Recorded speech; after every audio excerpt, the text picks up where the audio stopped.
Hey guys, this is Justin from BlackboxMyCar here with the BlackSys CH-100B again. Today I'm going to show you how to install the GPS mount. So unlike the BlackViews, GPS mount is an optional extra on the CH-100B. So the BlackView is there, that's the DR650, which has the built-in GPS. And we have the CH-100B here that doesn't have the built-in GPS. So you can compare the size. The BlackView is a little bit wider because it does have more stuff built in.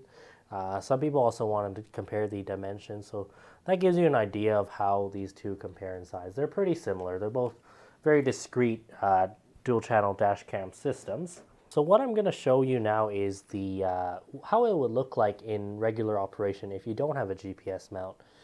You have your Wi-Fi on and off light there on the right, and then you have the blinking lights, which is your recording light and the rear camera light. So as you can see, the rear camera is recording, so it is all hooked up and ready to go. But you'll notice the GPS light isn't on. That's because we're using the regular mount. You can tell it's the regular non-GPS mount because there's no wire coming out of it.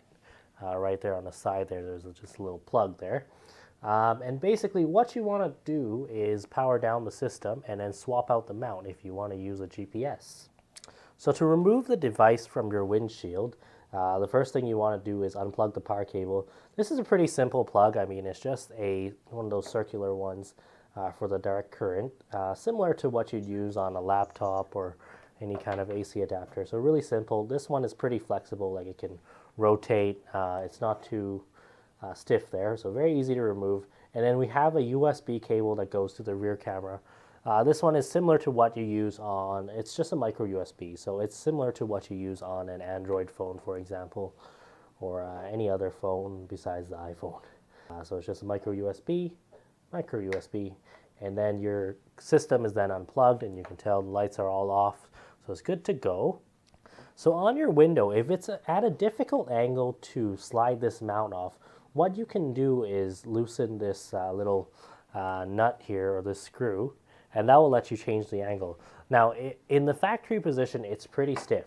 So I do recommend using a Phillips head screwdriver, and then just putting it in there and turning it, and that will be really easy. You don't have to put much force, and you can loosen it up pretty easily. Afterwards, basically on the front, you'll see that there's a bracket and inside the device, and all you need to do is just slide it forward, and the mount comes off like so, and you just need to put your GPS mount on. So that's the GPS mount that has the cord on the side, and then slide that one on. Yeah, and then plug in that GPS cable. So it's just I think this is a 2.5 millimeter plug into that slot that says GPS there.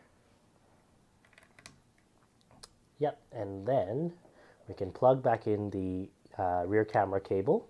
So I always recommend plugging in your cameras first before you powering the device on. And same goes for the BlackView devices. And then you plug in the power cable, and then we'll see it starting up now. And the GPS will take a while to lock on, but basically that's how you set it up. Now what I recommend after you have the GPS installed on your camera is to go into the BlackSys settings and go into the GPS menu there. So that's the third option in the Wi-Fi app. If you're not sure how to use the Wi-Fi app, we do have a tutorial video on the BlackSys Wi-Fi. Here's one of the things you need to do is if you're in the US, for example, you want to switch it to miles per hour. Another thing you can do is set the time zone based on the GPS. So right now we're at -8 from GMT, because we're in Pacific time, and I guess that's for daylight savings. And then you can also do GPS on parking mode. I mean, that will consume a little bit more power, but it will keep your GPS connected, so you don't have to worry about reconnecting it, because the GPS does take a few minutes to pair up with the signal to get the speed right away. GPS speed display. So this is one of the biggest concerns for our customers is, if I don't want the GPS to show my speed on the video, what can I do? You can actually turn off the GPS speed display in this setting here. Now after you've changed your settings, all you need to do is hit the save button,